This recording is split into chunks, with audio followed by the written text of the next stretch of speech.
Imagine unlocking your bedroom door on your wedding night, only to find your new mother-in-law sitting on the edge of the mattress, watching you with a quiet, unyielding expectation. For most couples, the wedding night is a romantic escape to a private honeymoon suite. But if you're Amish, you're not heading to a hotel. You're heading back to the bride's childhood bedroom to spend the night with her parents. And the reason why has nothing to do with romance and everything to do with a secret tradition that starts at 5 a.m. It is a grueling cultural initiation designed to strip away every ounce of modern vanity and replace it with raw, unavoidable humility.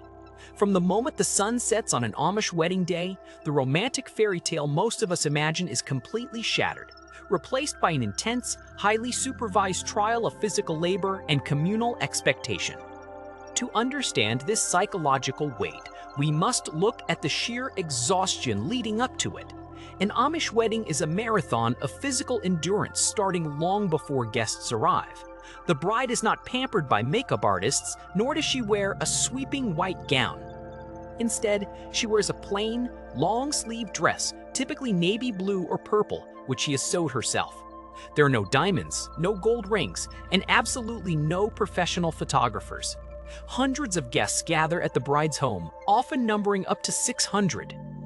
Ask yourself, if your first night of marriage required your in-laws to sleep just a thin, uninsulated drywall away, would you handle the pressure? Tell me in the comments right now. The ceremony itself is a grueling test.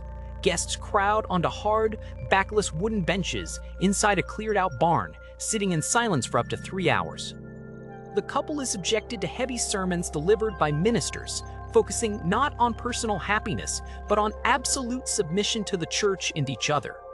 By the time vows are exchanged, physical exhaustion sets in, but the real work is just beginning.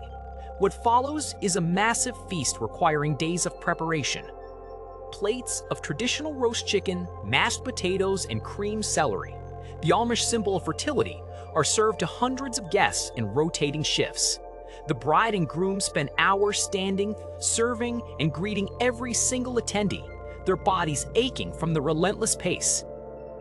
But as the clock ticks toward midnight, the crowd finally thins out and a different kind of tension spikes. As the newly married couple finally steps into the bride's childhood bedroom, they do not find candles, soft music, or privacy. Instead, they find a room stripped of all luxury, a handmade wooden bed, and a pair of heavy-duty work clothes neatly folded on the dresser. There is no escape from the watchful eye of the family. Because Amish homes lack modern soundproofing, every whisper, every creak of the floorboards, and every breath is entirely audible to the bride's parents sleeping just down the hall. But the true shock of the night doesn't come from the awkward silence. It comes at midnight, when the peaceful darkness of the countryside is shattered by a sudden, violent noise echoing right outside their window. This is not a random disturbance. It is a highly coordinated traditional siege executed by the community's youth. In conservative settlements, local teenagers who are still in their rumspringa phase gather in the dark to play elaborate, sometimes terrifying wedding pranks. They throw firecrackers against the house. Some bring roaring chainsaws, starting them up right beneath the bedroom window to ensure the couple cannot sleep. Inside, the physical boundaries of the bedroom are breached before the couple even arrives. Pranksters sneak in earlier, dismantling the bed frame or hiding cornstarch, flour, and even sticky glaze-covered donuts between the sheets. Other times, the groom's buggy is taken apart and reassembled on the barn roof. It is a relentless, exhausting trial designed to rob the couple of any remaining illusion of privacy. But why does a community that prides itself on order subject its newlyweds to such a chaotic ordeal? Write down your theory in the comments right now. Do you think this forced exposure builds a stronger bond? Or does it crush the joy out of what should be the happiest time of their lives? The answer lies in the preparation for what waits for them the next morning. This is where the true test of endurance begins, starting at exactly 5 in the morning. When the rooster crows, there is no sleeping in, no breakfast in bed, and absolutely no room for romance. At 5 sharp, the bedroom door is knocked on, and the newlyweds must immediately put on work clothes and report to the kitchen. The day after an Amish wedding is known as the cleanup day, a massive, coordinated operation. Because the family home hosted hundreds of guests, the property is an absolute chaos. There are mountains of grease-stained cooking pots, thousands of dirty dishes, and piles of linens to wash. Instead of starting their lives with a quiet moment of connection, the groom was handed a broom and the bride a scrub brush. Together alongside the bride's parents, they spend the next 12 hours doing backbreaking manual labor. This intense trial is not just about cleaning. It is a public demonstration of humility.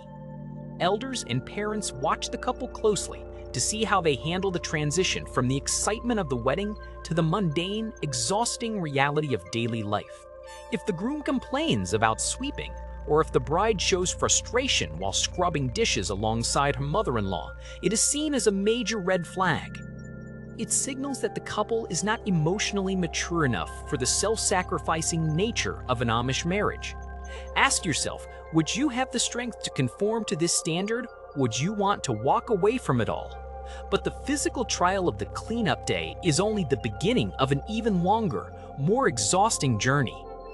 Once the house is spotless, the couple does not pack their bags for a tropical beach.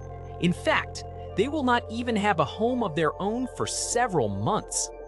Instead of a traditional honeymoon, they enter what is officially known as the visiting season. For the next several months, the newlyweds spend every single weekend traveling from farm to farm, visiting different relatives, neighbors, and church members throughout the region. At every single stop, the newlyweds are not treated as guests of honor who get to sit back and relax. Instead, they are expected to immediately pitch in and work. They help harvest crops, milk cows in the freezing morning air, chop firewood, and assist with heavy household chores. In exchange for this hard, back-breaking labor, the host families present them with practical handmade wedding gifts, such as heavy quilts, iron cooking pots, farm tools, and wooden furniture. Tell me in the comments, would your own relationship survive if you spent the first 6 months of your marriage working for your extended family instead of building your own life? This grueling, months-long tour of duty serves a vital purpose in the survival of the Amish community. By forcing the newlyweds to rely on each other and their extended family through physical labor, the community ensures that the marriage is built on a foundation of shared struggle and mutual support. In a world where modern marriages are often started with a high-priced fantasy and a luxury vacation, only to crumble when real life sets in, the Amish take the exact opposite approach. They start their marriage in the dirt, on their knees, working side by side before the sun is even up. They firmly believe that true love is not a simple feeling, but an active daily decision to serve. Ultimately, the Amish wedding night and the intense traditions that follow represent a profound rejection of modern individualism. It is a system designed to remind the couple that they do not exist in a vacuum. Their marriage belongs to the community, and their survival depends on their willingness to serve others. It is an unglamorous, exhausting start to a lifelong commitment, but it is also the reason why divorce is virtually non-existent in their society. It forces us to look at our own lives and ask whether our focus on romance and instant gratification has made us lose sight of what truly holds a relationship together. If you found this deep dive into the hidden realities of secluded societies eye-opening, make sure to subscribe to the channel for more untold stories and click the video on your screen right now to explore what other secrets the modern world has forgotten.